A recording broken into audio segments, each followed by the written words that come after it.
मेरे प्यारे बच्चों, विशेष ध्यान दीजिए। बोर्ड क्लास के स्टूडेंट्स, आज हम सॉल्यूशन जो चैप्टर है आपका, इसमें स्टेप कंटिन्यू करने जा रहे हैं। आपने पढ़ा भी होगा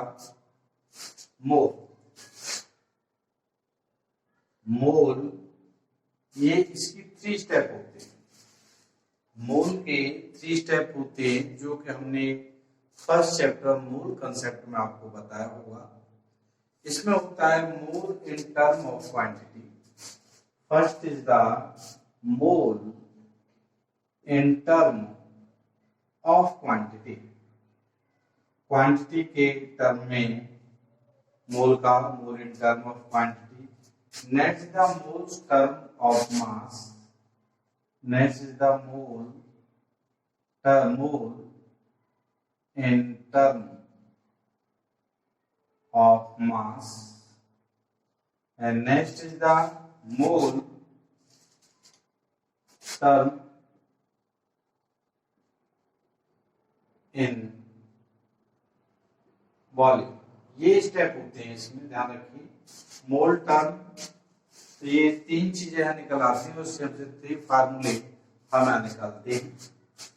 देखिए, मोल टर्म हमें निकालना है क्वांटिटी में, तो n इक्वल टू होता है W अपॉन NA।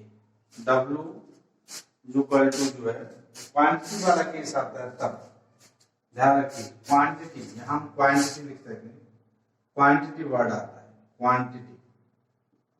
क्वांटिटी के लिए ये फार्मूला अप्लाई होता है, और इसी में टर्म वाला ये केस आ जाता है, तो इसमें W upon N, W upon N A. यहां पर क्वांटिटी वाला, सॉरी, यहां पर जो है मोलर मास। मोलर मास कह सकते हैं, या एटॉमिक मास का भी इसमें नाम दे सकते हैं। और एक चीज यहाँ आता है, तो ये V, ये एचटीपी पर होता है, ध्यान रखिए, वॉल्यूम इसका upon 22.4 litre.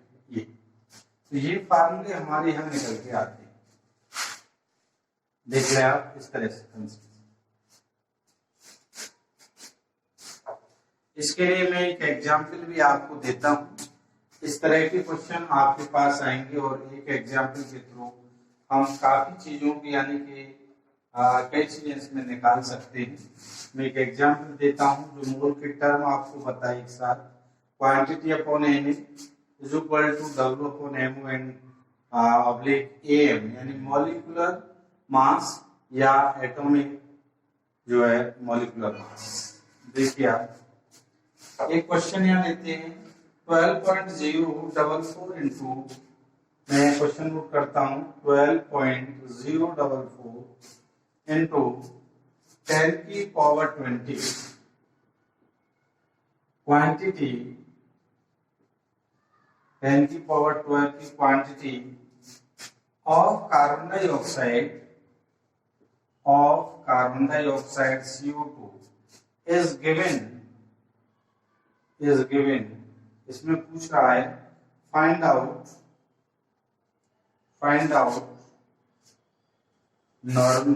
Mole number and इसका वेट एंड इसका वॉल्यूम। ये चीज हमें कैलकुलेट करना है। वॉल्यूम पे किस पे करना है? एसटीपी पर। देख लीजिए क्वेश्चन को अच्छी तरह से।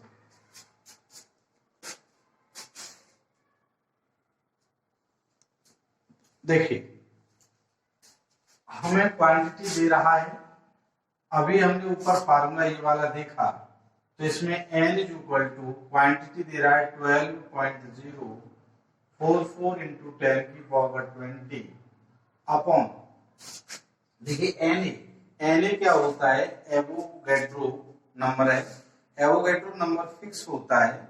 एवोगैड्रो नंबर की जो वैल्यू होती है 6.022 इंटू 10 की पावर 20। तो इसको डिवाइड कर दे 2, तो ये आ जाता है 2 इंटू 10 की पावर, ये ऊपर जाएगा तो -3 आ जाएगा मोल। इतना मोल आ गया। अब इसको क्या है, हम लोग 10 की पावर -3, ये मिली के इक्विवेलेंट होता है, तो हम कह सकते हैं इसे 2 इंटू 10 की पावर को हटा के 2 मिली, क्या हो जाएगा ये 2 मिलीमोल। ये समझ में आ गया। अब इसके बाद वो हमें क्या पूछ रहा है, आप देखिए इधर,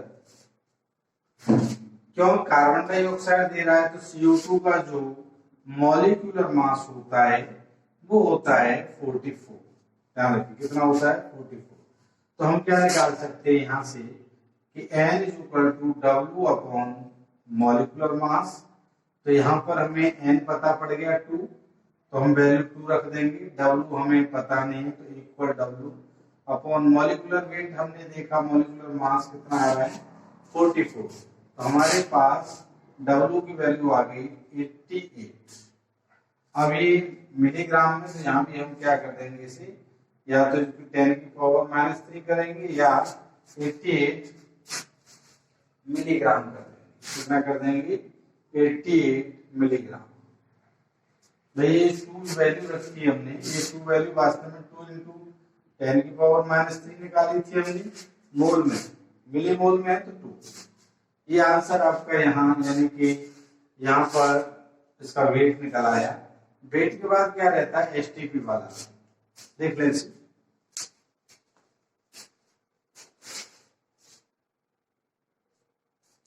यहीं पर मैं निकाल सकता हूं, यही थोड़ा सा देख लें। यहीं पर आप देख सकते हैं N is equal to VSTP, volume इसका 22.4 लीटर, यानी लीटर में है। हम क्या करेंगे इसे, देखिए आप यहाँ N आपको पता है और VSTP निकालना है, तो VSTP is equal to N into 22.4 multiply हो जाएगी इसमें। तो ये आपका ये आंसर आ गया इतना। लेकिन ध्यान रखिए 10 की पावर -3 आया है और इसको यदि हमें मिली में कन्वर्ट करना है तो ये आपका हो जाएगा 44.8 मिली। ये आंसर आपका। इस तरह से हमने फॉर्मूलों की हेल्प से कोई भी क्वेश्चन हम बड़े आसानी से निकाल सकते हैं। आप देख सकते हैं हमें ये नंबरिंग क्वांटिटी दे रहा था, ये फिक्स वैल्यू होती है, इसके हेल्प से हमने मोल्स नंबर निकाल लिए।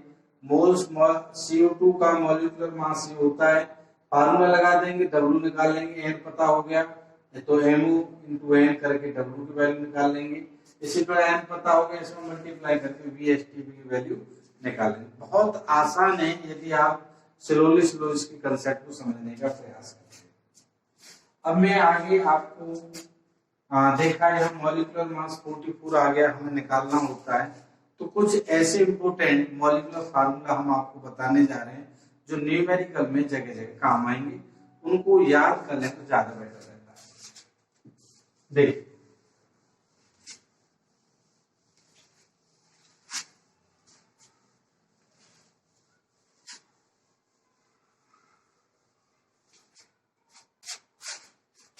इम्पोर्टेंट मॉलिक्यूलर मासेज मैं बताता हूं। इम्पोर्टेंट मॉलिक्यूलर मासेज मैं आपको बताता हूं, कुछ महत्वपूर्ण जो है परमाणु भार है मास से।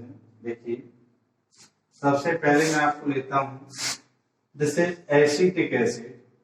एसिटिक एसिड का जो फार्मूला है CH3COH होता है और इसका जो है 60 एटॉमिक मास होता है। इसके बाद आता है आपका यूरिया, कैलकुलेट करने की आवश्यकता नहीं है। यूरिया फार्मूला होता है NH2CONH2, इसका एटॉमिक मास 60 होता है।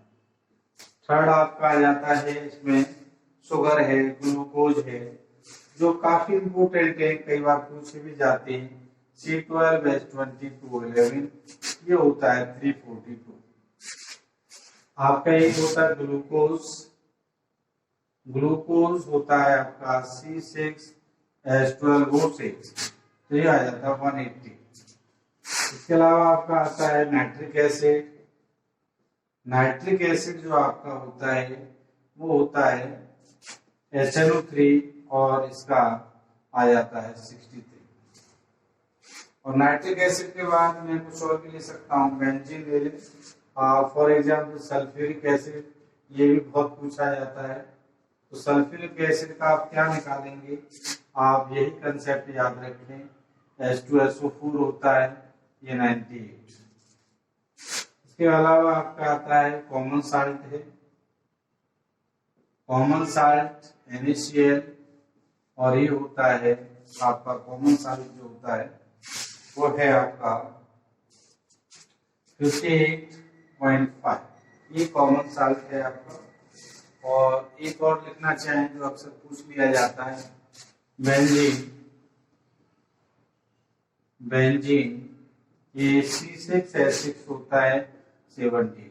नॉर्मली क्या है कि इसमें मैं इसको निकालना भी आपको बता देता हूँ। जैसे मैंने बेंजीन लिखा C6H6, तो ये क्या हो जाएगा 12 × 6 + 6, इस तरह से इसको निकाला जाता है। जो का एलिमेंट है, एटम है, उसका एटॉमिक मास इनटू उनकी numbering plus atomic mass into numbering. Hydrogen का एटॉमिक मास 1 × 6, तो इस तरह से ये आपका 70।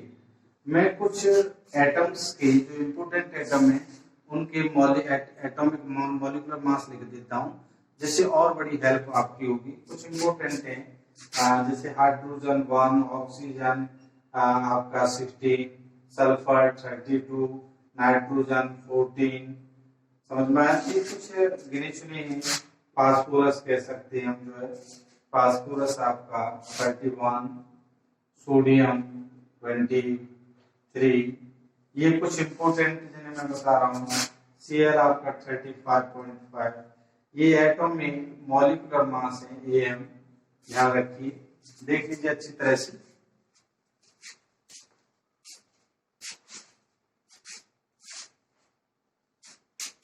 तो आप देख रहे हैं ये इम्पोर्टेंट फार्मूले भी हैं, और फार्मूले के साथ मैंने इनके जिन्हें आप शॉर्ट में m0 से कर सकते हैं, मॉलिक्यूलर मास है, जो बार बार निकालने की आवश्यकता नहीं होगी।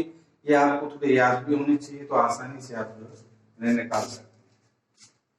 अब यहीं पर मैं एक समराइज है, एक ऐसी समरी तैयार कर रहा हूं उन फार्मूलाओं की जिस पर बेस्ड न्यूमेरिकल का स्टेप हम आपको बताएंगे। तो मैं समरी आपको यहाँ पर लिखवाता हूँ।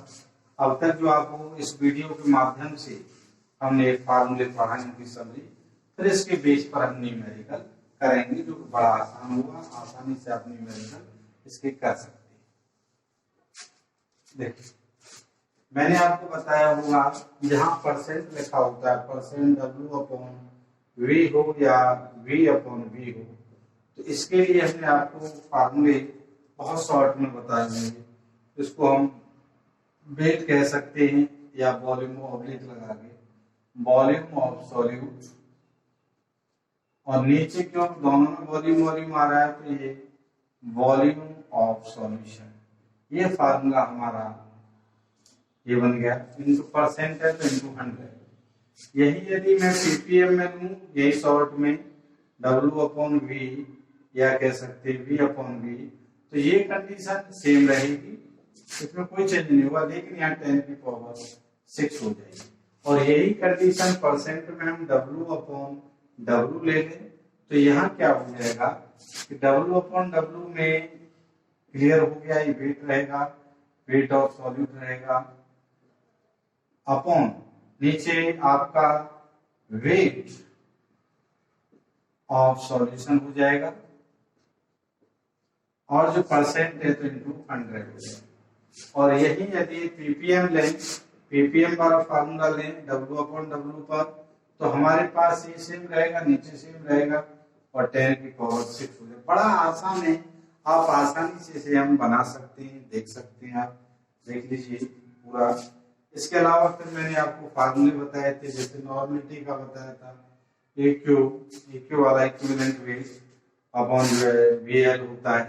देखिए AQ और EQ में आप इसको चेंज कर सकते हैं, क्योंकि यदि चाहें EQ वाला केस तो W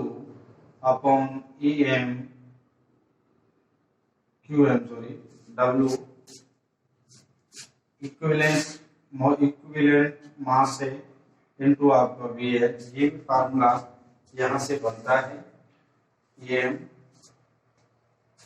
ये फार्मूला नॉर्मलिटी का यहाँ बनता है। मोलरिटी का हम ले लें आपका W/m0 × VL, और यदि स्मॉल m का वैल्यू लें हम तो स्मॉल n की जो वैल्यू बन जाती है W/ आपका m0 × W/kg। ये फार्मूला स्मॉल m के लिए भी तैयार हो जाता है। और f लें तो f के लिए भी क्या हो जाता है कि W/Fm × VL। ये फार्मूला भी हमारा बनके तैयार हो जाता है। आप देख सकते हैं ये फार्मूला की समरी हमने तैयार करा दी। यहाँ पर एक फार्मूला एक मैटर और, यदि हमें XA निकालना हो यानी मोल फ्रैक्शन है तो ये फार्मूला आपका NT, XV निकालना हो तो ये आपका NV/NT, ये चीज NT, इस तरह से हम निकाल सकते हैं। इसके अलावा भी हमारे पास एक फार्मूला बहुत अच्छा आता है, वो फार्मूला भी हमें याद रखना जरूरी है। देखिए n = m × n फैक्टर, ये फार्मूला भी बहुत इंपॉर्टेंट है, काफी इस पर क्वेश्चन आते हैं। तो देखिए ये फार्मूला का एक चार्ट देख लीजिए।